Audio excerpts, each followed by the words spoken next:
free as well. So we launched it on the App Store December 23rd. By the time I came back to work on January the 2nd, we'd already had over 100,000 downloads. And it's been an incredibly important part of our story. The cool thing is, one, it's free, and two, it actually works as a player which you can use with your Seaboard Rise product. The Seaboard Rise, as you'll learn shortly, also has Bluetooth MIDI.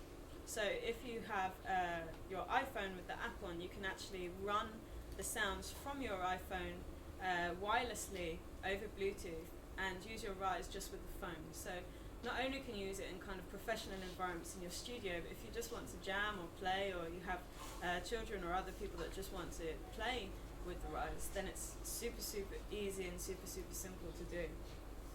And I think these two elements, our hardware and our software, are really at the root of the ROLI brand. And so just to kind of explain the technologies that we have that really separate us from anyone else that's making anything right now, are these two things. So C interface is basically the sensor technology that we've developed. It's what underlies every Seaboard product. And this is the 3D sensor technology which we can mold into any form and makes up the surface of the Seaboard. The other thing we have is Juice. Now Juice is a C++ programming framework, which sounds quite complicated or a little bit dull, but actually it's incredibly exciting because with Juice we're able to write the software code for fantastic audio software and plugins and use that same code on any system, which has enabled us to make Equator such a great software so quickly. And it's not just us that use Juice. We own Juice, but Juice is actually used by probably around 50% of the audio industry for either prototype or full release of their software products.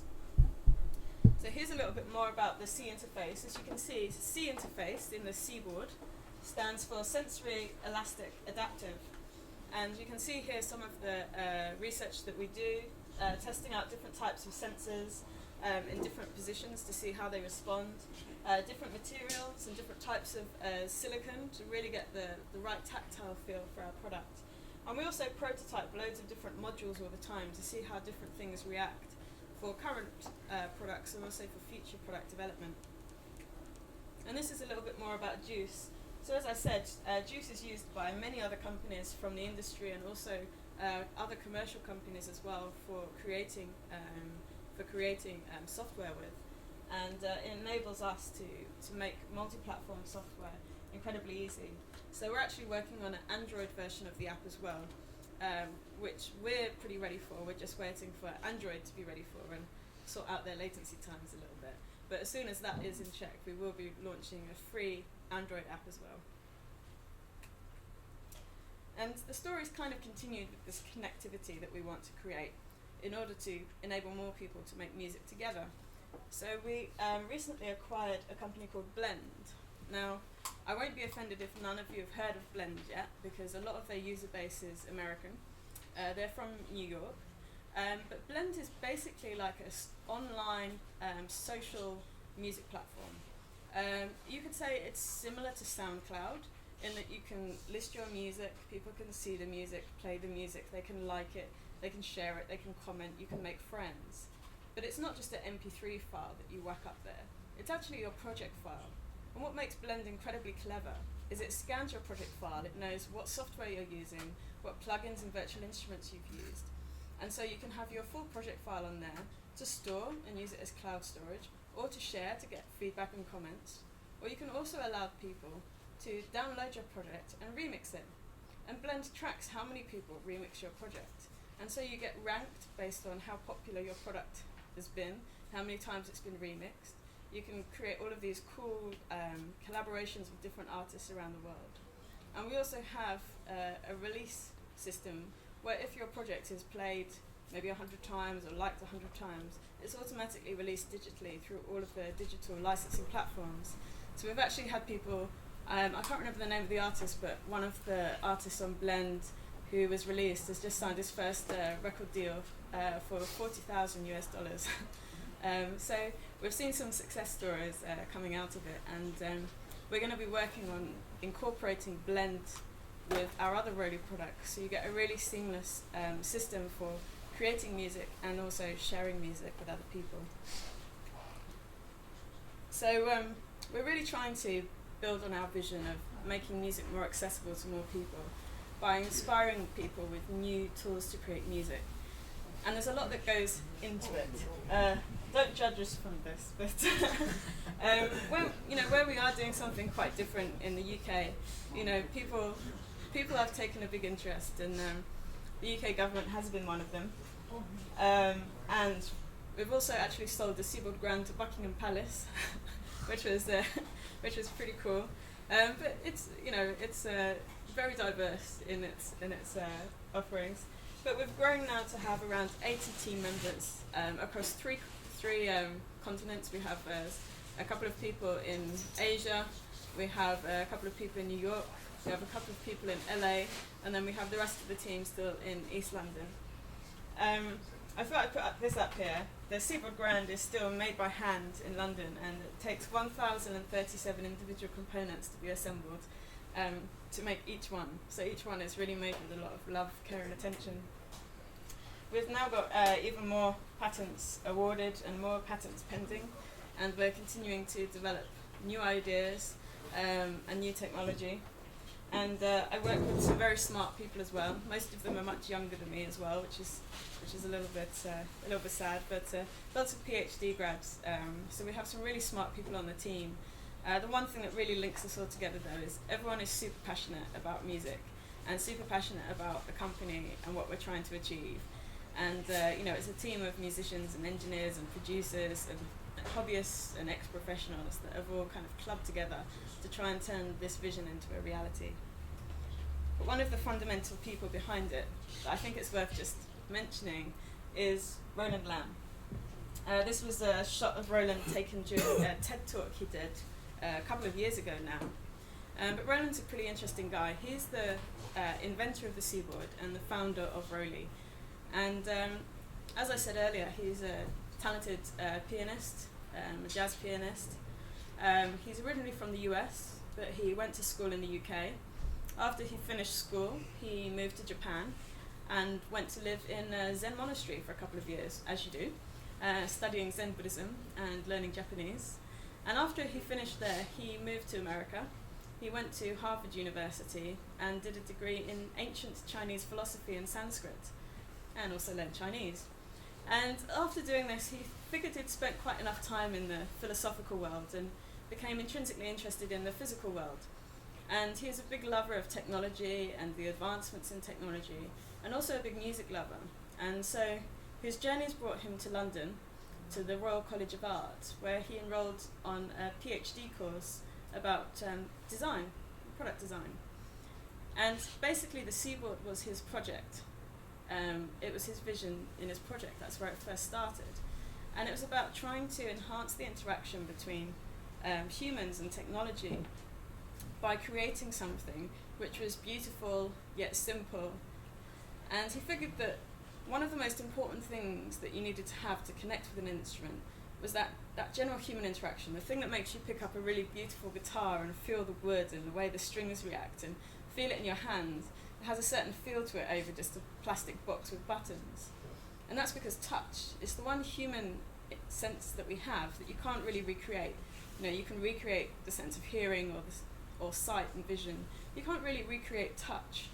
So the whole interface was designed around being a touch interface. And he had this idea of, wouldn't it be cool if a piano had the same movement as like a human voice or a saxophone?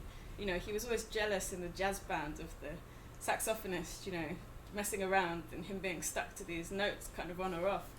And so he had this idea of the notes being kind of fluid like the sea and being able to move like water. And this gave the idea for a wave of notes and the Seaboard. And that's where the idea first came. And then he went on a mission basically whilst he was there to learn a bit of material science, to learn a bit of engineering and software coding, and believe it or not, managed to actually make a working prototype, albeit with some very dodgy soldering inside it, and a bit of a hacked together project, but he made it work, and people saw that actually you might be onto something here, and assembled a small team of people, mainly interns and grads, that started working on this. And that was in 2009. And so if we look then forward at what happened from 2009, with it being a couple of interns and Rolands, to 2013 at South by Southwest with the first prototype, to then in 2015 us being in a position where we start selling the products globally. And the journey continues, and I hope all of you guys here can be part of that journey as it continues. So I'm going to thank you very much for listening to me, and I hope that I haven't bored you too much. I'm going to let Heen come up and show you some of the products that you can actually hear rather than just the sound of my own voice. But if while we're changing over any of you have any questions, I'd be happy to answer any questions about ROLI and how it all started. Any questions? No? I'd like to ask a question for, Yeah. If you use that Seaboard, say 10 years, and it goes a bit sticky or the surface of it, how do you change it? Do you send it to New London? Yeah, so in 10 years' time, maybe things will have changed when we've grown even more. For now, if there's anything that happens with your Seaboard Grand within the first 2 years, we will replace your Seaboard Grand, unless it's that you've taken a knife to it and covered it in jam and rolled it in coconut or something. But if it's something that's just kind of gone wrong with the Seaboard, or you know you have something which you need help with, then we will replace it for you. We can also replace the silicone surface for you, and we try to have a real kind of white glove service for our Seaboard Grand customers. In 10 years' time, we may have a service centre here in Finland that will do that for you, but we will look after our customers ongoing. And silicone, just for everyone to note, is one of the most durable substances known to man. It's used a lot in the medical industry. It's used, for instance, for prosthetic limbs, because it doesn't change shape in heat or cold, and it's very durable. So we expect it to have a really good lifespan. And remember also, there's no mechanical moving parts. So obviously with a normal key bed, after a certain time the key bed can wear out or need replacing, or you have some issues with sticky notes or mistriggering. But with the Seaboard, it doesn't have any mechanical parts. It's all sensor and tactile based. So you don't have any mechanical parts that can wear out. Okay. So it doesn't, it doesn't break down while you're gigging and it's minus 20 or something. No, if you like to gig in minus 20, then travel. It should be fine. The type of material that it is, I wouldn't recommend putting it in the freezer or putting it in the oven, but it's made from aluminium and silicone, so they're two very, very durable substances, and shouldn't suffer from cold or from heat. But it's easily replaceable, this silicone. It's not user replaceable, but it's replaceable by us. It just, because of the sensor technology, it just has to be placed properly and in the first place. But we can certainly look after that. I mean, we haven't yet had an issue of anyone needing to have it replaced in the 2 years that we've been selling the Seaboard Grand. So I think it's pretty durable. So I think it should be fine. One question. Yeah. I haven't seen this. This is new thing for me completely, but it's Hakon Continuum. Oh, the Continuum, yeah. So it's some older relative of this instrument. Is there some main difference? I remember that there was this. It was just flat, and there is some colors, but basically same effects. Or can you? Yeah, the Hakon Continuum is definitely similar in concept, and some of the sounds that you can create are also similar. I'd say kind of one of the striking differences that we hear from users and from us is just, when you approach the Hakon Continuum, everything is new. It has just a flat surface and then a different system for trying to figure out where the notes are. So it's completely starting from scratch with a very, very new and exciting instrument. With the Seaboard Grand, for instance, it has the same exact layout and spacing as a piano keyboard. So you can approach it and I can be like, this has not got the sound through it, man. But there's a C, there's a C there, and I can work out where the notes are. So my time to feel comfortable with it as a new instrument is much, much shorter because I know where the notes are. I just have to get used to the different feel. So it's more like moving from like a piano to an organ, or moving to a synthesizer.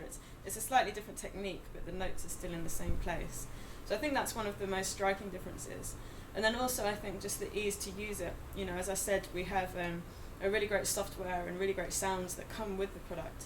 So it's a much easier kind of customer-friendly experience in terms of having the product and then actually being able to really use it quickly and within your productions or live setup. What about the price and producting cost? I think there's a little bit different technology background of this Hakon. Yeah, and it's quite expensive. The Hakon is quite expensive, and it is more of a it is more expensive, and it's more of a kind of you know, each one is made to order. Yeah, yeah. You know, and it's a fantastic instrument. If anyone's ever seen one or heard one, it's quite awe-inspiring. And we had a lot of our early adopters were also Hakon Continuum users, but I think for them the Seaboard Grand has kind of gone one stage beyond what the Continuum could offer them in terms of an instrument. For instance, we have the film composer A.R. Rahman has a Hakon Continuum, but also now has the Seaboard Grand and the Seaboard Rise, and he actually used the Seaboard Grand to open a big performance in front of a huge audience for a big festival, and he played a solo on the Seaboard Grand because he felt much more comfortable with it. And we're now working with him. He's started a film school in Chennai in India, and they're going to have a whole room of Seaboards for all of the students, because it's fantastic as well for, you know, all of those kind of ethnic sounds and different types of sound sets, because you can play some of the microtonal and the different bends which you struggle to do with a standard keyboard. So is this MIDI data which come out straight from the, do you necessarily need your software, or is it possible to just use as like any MIDI some kind of controller? You can use other software and other controllers, because it is MIDI that's coming out. Yeah. Also with this one, you see this is just connected with the audio outputs at the moment, so you could just use it with the sounds which are already built inside, which run inside internally on it. But the addition of the software is really to add that extra level of being able to edit the sounds, to reorder the sounds, and give it your own imprint, really. So the Seaboard software equator just kind of adds to your experience. But this one you don't need to have software at all. We just recommend it for kind of firmware updates and for being able to edit sounds easily. For the Seaboard Rise, it is a MIDI controller, so the software is important, but you can use it with other DAWs and other software. You know, a lot of people use like the Native Instruments, FXpansion,